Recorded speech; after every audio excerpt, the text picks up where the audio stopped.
Good evening, guys. Yes, first of all, welcome to Not Knowledge in दो language classes. Guys, कल मैंने आपको past indefinite tense के बारे में बताया. पास्ट इंडेफिनिट टेंस की डेफिनेशन क्या होती है, आइडेंटिटी क्या है और जनरल रूल क्या है पूरे टेंस को, किसमें क्या यूज किया जाता है. और साथ ही मैंने रूल नंबर 1 ये अफर्मेटिव सेंटेंस के बारे में बताया. आप इससे पहले की वीडियो देख सकते हैं, उसमें मैंने पूरा डिटेल्स से आपको बताया है. तो अफर्मेटिव सेंटेंस कैसे बनाए जाते हैं पास्ट इंडेफिनिट टेंस के, यानी भूत अनिश्चित काल के. आज है, यहाँ से हम शुरू कर. आज है rule number 2. Rule number 2 negative sentence, यानी अफर्मेटिव सेंटेंस हो गए, अब है negative sentence. Negative sentence means नकारात्मक वाक्य, मतलब जिसमें किसी बात को नेग्लेक्ट किया जाता है, that called negative sentence. Okay, तो जैसे सबसे पहले इसका फॉर्मूला. तो सबसे पहले नेगेटिव सेंटेंस को बनाते समय जो है, सबसे पहले हम जो सब्जेक्ट का प्रयोग करते हैं, कर्ता प्लस डिड, क्योंकि इस टेंस की सहायक क्रिया है डिड. सबके साथ, चाहे कर्ता I, we, you, they, he, she, it, singular plural, कुछ भी कोई नाउन हो, सबके साथ डिड का प्रयोग किया जाएगा. और ध्यान रहे, जहाँ भी डिड का प्रयोग होता है वहाँ मेन वर्ब की फर्स्ट फॉर्म का प्रयोग किया जाता है. तो सूत्र देखिए, सब्जेक्ट, सब्जेक्ट के बाद डिड, डिड यानी ये सहायक क्रिया है डिड इस टेंस की, और यहाँ पे करेक्टिव मार्क लगा हुआ है, नॉट का प्रयोग करेंगे. डिड के बाद नॉट प्लस मेन वर्ब की first form plus object. Okay, तो चलिए for example, S number 1, she did not sing a sweet song. देखो, उसने एक मधुर गाना नहीं गाया. उसने यानी सी, यही भी कह सकते हैं. उसके बाद डिड, उसके बाद नॉट, वो मुख्य क्रिया की फर्स्ट फॉर्म, गाया, सिंग. सी डिड नॉट सिंग, उसने नहीं गाया कि एक मधुर गाना, a sweet song. She did not sing a sweet song. Like this, I did not tell a lie, मैंने झूठ नहीं बोला, या मैंने झूठ बोला. यदि यदि एफर्मेटिव में होता तो मैंने झूठ बोला था, आई टोल्ड सेकेंड फॉर्म होता, आई टोल्ड अ लाई. लेकिन मैंने झूठ नहीं बोला तो did not, I did not tell a lie. They didn't help the poors, उन्होंने गरीबों की मदद नहीं की. दे डिड नॉट हेल्प, उन्होंने मदद नहीं की द पुअर्स, गरीबों की. ठीक. वी डिडंट लिसन इट, हमने इसे नहीं सुना, या हमने ऐसा नहीं सुना. वी डिडंट लिसन इट या वी डिडंट लिसन सच, हमने ऐसा नहीं सुना. ओके, तो next rule number 3, interrogative sentence. अब interrogative sentence, interrogative sentence means होता है प्रश्नवाचक वाक्य. प्रश्नवाचक वाक्य, और मैं इससे पहले आपको बताया, कई बार मैं बता चुका हूँ कि interrogative sentences are two kinds, दो प्रकार के होते हैं. एक होता है क्या से शुरू होने वाले, और दूसरा होता है क्यू डबल से शुरू होने वाले. दोनों को अलग अलग से बताएंगे रूल नंबर 3 और 4 में. तो क्या से शुरू होने वाले मैंने, यानी जिस प्रश्न का जवाब हम यस या नो में दे सकते हैं, तो उसको हम जो क्या से शुरू करते हैं, क्या से शुरू होने वाला होता है. ठीक. तो ऐसे टेंस की, ऐसे सेंटेंस की अंग्रेजी बनाते समय क्या क्या के लिए वट बोलते हैं अंग्रेजी में, तो यहाँ पर वट नहीं बोलेंगे, बल्कि जो हेल्पिंग वर्ब होती है वो वाक्य के शुरू में लग जाती है. ए हेल्पिंग वर्ब यहाँ पर हेल्पिंग वर्ब का काम भी करेगी और क्या का काम भी करेगी. जैसे did you call me yesterday, क्या तुमने कल मुझे बुलाया था, या क्या तुमने कल मुझे फ़ोन किया था.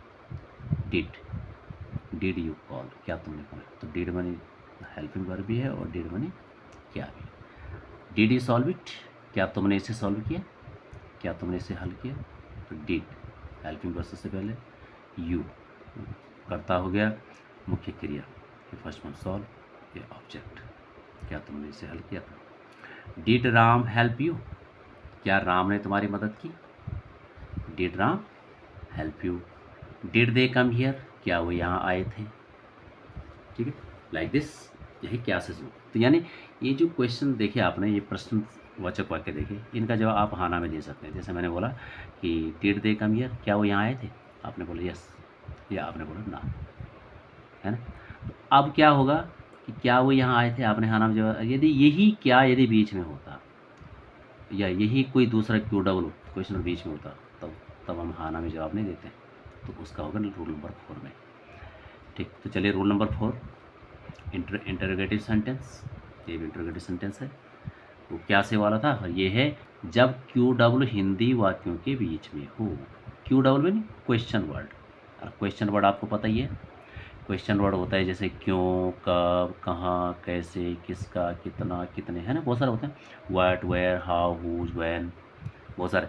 यदि वो हिंदी वाक्यों के बीच में हैं तो उनको ट्रांसलेट करते समय क्या करते हैं, सबसे पहले वो क्यू डब्ल्यू की अंग्रेजी लिख देते हैं। जो भी वो वाक्य में क्यों हो, कब हो, कहाँ हो, उसकी अंग्रेजी सबसे पहले, प्लस एच भी आएगी। जैसे यहाँ एच भी क्या है, डिड, प्लस सब्जेक्ट आएगा, प्लस मेन वर्ब की फर्स्ट फॉर्म, प्लस ऑब्जेक्ट होगा। जैसे where did you go yesterday, तुम कल कहाँ गए थे। देखो कहाँ, कहाँ क्यू डब्ल्यू है ना, तो कहाँ की अंग्रेजी सबसे पहले आएगी, where did you go yesterday. Why did she come here, देखो क्यों, क्यों यहाँ पर क्यू डब्ल्यू है, तो क्यों की अंग्रेजी सबसे पहले आएगी वाई। उसके बाद हेल्पिंग वर्ब डिड, उसके बाद कर्ता सी, मुख्य क्रिया come, here object. Why did she come here, वह यहाँ क्यों आई थी। नेक्स्ट, हु प्लेड वेल, सही किसने खेला, किसने अच्छा खेला, है ना, किसने खेला। Where did you meet me, तुम मुझे कहाँ मिले थे, तो कहाँ क्वेश्चन वर्ड है सबसे पहले, where did you meet me, तुम मुझे कहाँ मिले थे। What did you say with her, तुमने उससे क्या कहा। देखो क्या, क्या बीच में आ रहा है, तुमने उससे क्या कहा, तो क्या के लिए व्हाट, ठीक है। What did you say with हर। और इसमें एक रोल नंबर 5 हमने कहते हैं, क्योंकि ये पास्ट एंड डेफिनेट टेंस से सबसे ज़्यादा यूज होता है। डेली कन्वर्सेशन में चलो, चाहे आप बुक पढ़ने में चलो, तो इंटेरोगेटिव नेगेटिव सेंटेंस, प्रश्नवाचक नकारात्मक वाक्य, यानी इसमें क्वेश्चन वर्ड भी होगा और नेगेटिव भी होगा। तो उसका फॉर्मूला देख लीजिए, सबसे पहले क्यू डब्ल्यू को यूज करेंगे, एच बी डी यूज करेंगे, एच बी के बाद सब्जेक्ट, और सब्जेक्ट के बाद नोट करेंगे यहाँ यूज, जब प्रश्न भी होगा और नेगेटिव भी होगा तो सब्जेक्ट के बाद नोट कर यूज करेंगे, बाकी सब वही है, मेन वर्ब की फर्स्ट फॉर्म प्लस ऑब्जेक्ट, ठीक। जैसे Y did you not go with them, तुम उनके साथ क्यों नहीं गए।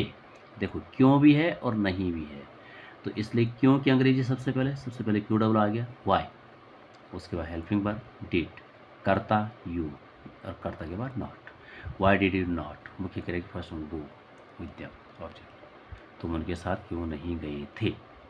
Y did you not go with them. Y did you not teach them, तुमने उन्हें क्यों नहीं पढ़ाया या क्यों नहीं सिखाया। Why did Ram not learn it, यहाँ सारे मैंने वाई से बना रखे हैं। Why did Ram not learn it, Ram ने इसे याद क्यों नहीं किया। Why did she not come to school study, वह कल स्कूल क्यों नहीं आई थी।